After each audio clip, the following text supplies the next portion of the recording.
Welcome to this channel. Anna will present a dramatic true story about betrayal, destruction, and revenge. A story that will make you wonder what price someone must pay when they choose to betray their family. Listen carefully, because this story is not just about broken love, but about the fire of revenge that consumes a person's entire life until it is reduced to ashes. David Miller is an ordinary man. Every morning, he wakes up at 6, prepares a simple breakfast for his two children, 6-year-old Ethan and 4-year-old Sophie. He likes to comb Sophie's little blonde hair before school and often carries Ethan on his back when the boy is too lazy to walk. In the kitchen, his wife, Laura Miller, was usually busy. The sweet-faced woman with a charming smile always seemed busy, either preparing the children's lunches or talking briefly on the phone. This family seemed perfect. Neighbors always praised how sweet Laura was, how much David loved his children. But only David knew something wasn't right. Over the past few months, Laura has been visiting her parents, Mr. and Mrs. Johnson, more frequently. It's quite a distance, about a 90-minute drive. Laura's reason? The kids enjoy playing there. At first, David believed her, but as time went on, Laura went there almost every day. Almost every day, she spent hours outside. David felt uneasy. Is that really true, or is she hiding something? Laura's smile now felt fake. Every time she hugged David, he could only hold back his suspicious heartbeat. That uneasiness turned into real suspicion when David decided to keep track of Laura's mileage. He began to pay attention to the odometer. Every time Laura left, he wrote down the starting and ending numbers. Day after day, the records clearly showed something. Laura was driving hundreds of miles more than she admitted. 400 miles in a week? It can't just be to visit her parents, David muttered one night as he stared at the small notebook in his hand. He felt a feeling he hated, a feeling of déjà vu. As a child, he had seen his family fall apart because of his parents' affair. He knew very well that the wound never healed. Now, he felt the same thing creeping into his own marriage. And as if the universe wanted to speed things up, one morning David found a sticky note on his computer desk. Written in blue ink was, "Love, password." His hands trembled. He stared at the note for a long time. He knew, once he logged in, he might find something he could never forget. However, curiosity and fear mixed together. David sat down, slowly typed the password, and pressed enter. The computer screen opened. The inbox was full. And there, Laura's biggest secret was revealed. Email after email he read. Some were ordinary conversations, but then his eyes froze. An email from Laura to her old friend. "I'm still seeing Bob. We often have lunch together and then, well, you know. It feels like being back in high school. And his wife, Emily, she's gotten fatter since having kids. I can't stop laughing at her." David almost fell off his chair. Those words stung. Not only was it an admission of infidelity, but also an insult to another woman, the wife of the man Laura was sleeping with. His hands trembled. His chest felt tight. He wanted to scream, to slam the table, to confront Laura right then and there. But then thoughts of Ethan and Sophie came to mind, his children. They were too young to witness the war inside the house. So he restrained himself. He pressed the print button and let the printer spit out sheet after sheet of evidence of the affair.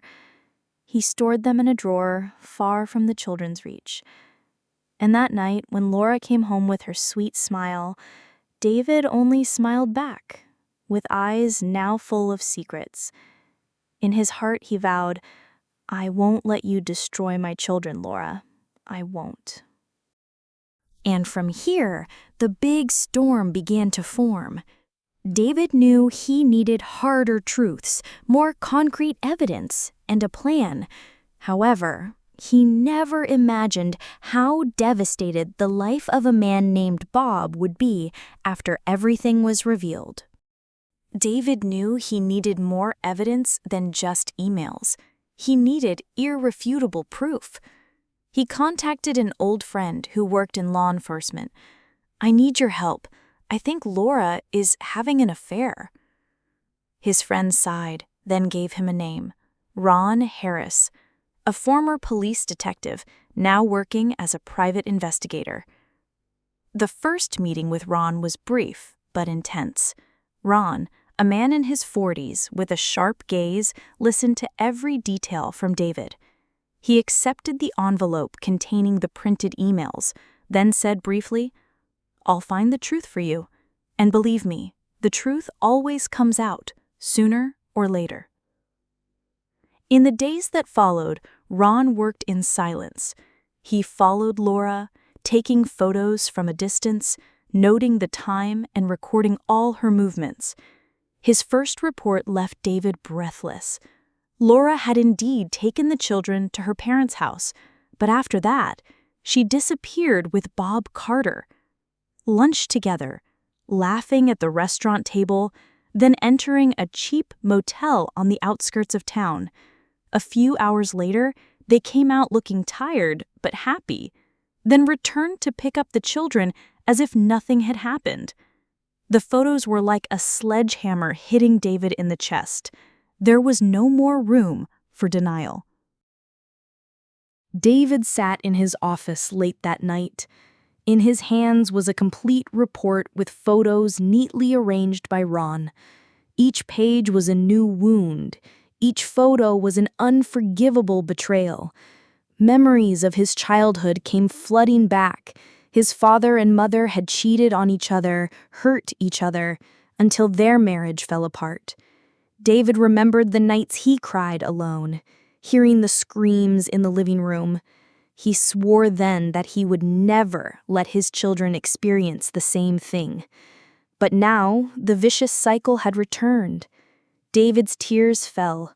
He didn't hate Laura, nor did he love her anymore. All that remained was emptiness and the resolve to protect Ethan and Sophie. "All right," he said to himself, "if you choose this path, Laura, then I must choose mine as well." David met with his lawyer, Mr. Peterson, a calm and professional middle-aged man. Together, they prepared the divorce papers. But another thought crossed David's mind: Bob Carter, the man who was the main reason for the breakdown of his marriage. Who was he really? Why was he so easily able to destroy other people's marriages? He asked Ron for help again, and Ron, with his expertise, found everything. Full name: Robert Bob Carter. Status: married to Emily Carter. Children: 3. Occupation: vice president of sales at his father-in-law's company. Residence: a large house that turned out to belong to his wife's family. David smiled bitterly. "So you built your life on the foundation provided by your wife, and you still have the heart to destroy other people's marriages?" An idea began to form. It wasn't just divorce that would destroy Laura's life, but also a truth that would blow up Bob's life. The day arrived. Laura was working when an officer entered carrying a thick brown envelope. She opened it, and her face immediately turned pale. Inside was the official divorce papers from David Miller. At the same time, in a large house on the outskirts of town, the doorbell rang. Emily Carter opened the door. Standing before her was Ron, holding a black folder in his hand. "Mrs. Carter," Ron said softly, "you need to see this." Emily looked at photo after photo, report after report. Her tears broke free.